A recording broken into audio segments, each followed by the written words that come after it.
qarz tilxatsiz berilsa nima bo'ladi? Juda ko'p holatlarda ishonch asosida qarzlar berib olinadi.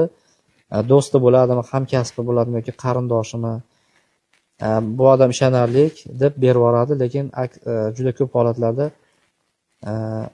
qarzni qaytarmaydi, isboting yo'q, guvohing yo'q, qo'lingdan hech narsa kelmaydi degan holatlar juda ko'p uchrayapti. O'shaning uchun qarz berish uchun kafolat bu yozma ravishda rasmiylashtirilishi kerak bo'ladi. Agar summa katta bo'ladigan bo'lsa, o'sha 10 baravardan yuqori bo'ladigan bo'lsa, notarius orqali qarz shartnomasi rasmiylashtirish kerak bo'ladi. U qarz shartnomada summasi, aniq miqdorlari, qachon qaytarilishi, agar qaytarilmaydigan bo'lsa, javobgarlik masalalari hammasi ko'rsatib o'tilgan bo'ladi.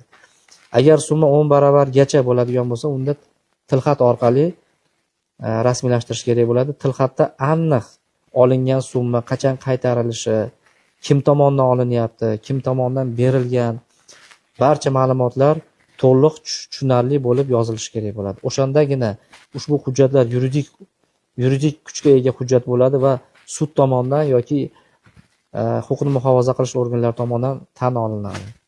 Aks holda siz qarzni berganligingizni isbotlab berasiz va pulsiz qolasiz.